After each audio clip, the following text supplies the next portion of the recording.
I never thought I'd become the kind of man who'd install hidden cameras in his own home. It felt wrong, invasive, a violation of the very trust that forms the foundation of a relationship.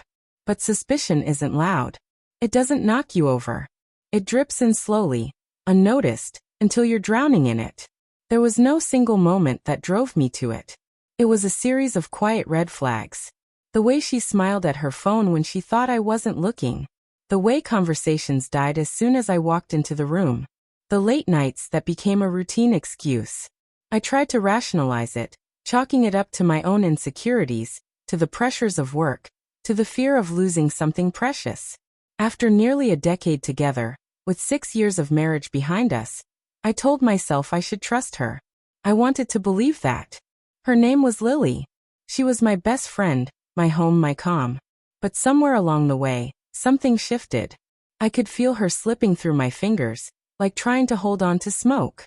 She became distant, her presence familiar but emotionally absent.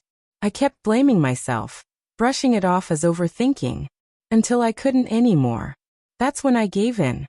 I bought small, quiet cameras, hiding them discreetly around our home. I told myself it was just to ease my mind, that I'd laugh at myself once I saw there was nothing. For a while, everything looked fine. She moved as she always had, watching her favorite shows, cooking dinner, sipping wine. And I started to feel guilty, ashamed even, like I had crossed a moral line I could never uncross. Then Thursday came. She said she'd be working late again. Her tone was light, casual, routine. I had plans with a friend that evening, but something made me cancel. Instead, I stayed home and watched. For hours, nothing changed. Then just after 10, the front door opened. Lily came in, and she wasn't alone. A man followed behind her. Tall, at ease like he'd been there before. She didn't look surprised. She looked happy. He smiled and she returned it. That same smile I used to believe was just for me. They sat close on the couch. He touched her shoulder gently. She laughed at something he said. And then she leaned in and kissed him. I sat motionless, watching the screen, as everything I believed about my life fell apart in real time. It wasn't rage that washed over me. It was something quieter, emptier, like the air had been sucked out of my chest and replaced with cold silence. I watched the video again and again, desperate for a different truth, for something that could make it all make sense. But the truth was right there, simple, painful, and undeniable. This wasn't a moment of weakness. It was comfort, familiarity. She didn't look guilty. She looked like she belonged there, with him. Not me. That night, I didn't confront her. I didn't yell. I didn't cry. I just sat beside her like I had for years, pretending I hadn't seen everything. She talked like everything was normal. Upcoming plans. Light-hearted chatter. I responded when I had to, played my part, but I was already gone. Days passed like that. Me drifting further, while pretending nothing had changed. At night I'd lie beside her, eyes closed, pretending to sleep. But I couldn't unsee what I'd seen. I couldn't unfeel the weight of her betrayal. Still, I kept checking the footage. Not because I wanted to, but because I still couldn't believe it. Then it happened. I came home early, earlier than she expected. The door creaked open to the sound of her voice, light and playful. She was laughing into her phone. I didn't need to hear the words. I knew who it was.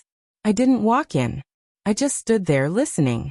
And in that moment, something inside me finally gave way. Not in anger, but in resignation. I was done. Later that evening, she moved around the kitchen, humming like everything was perfect. She smiled when she saw me.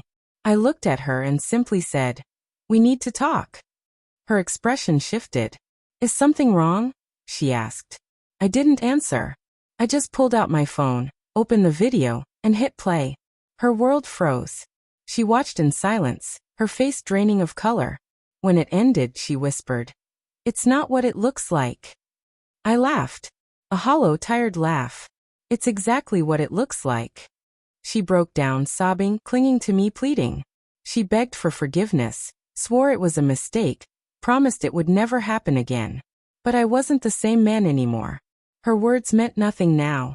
They were echoes in a room I'd already left behind.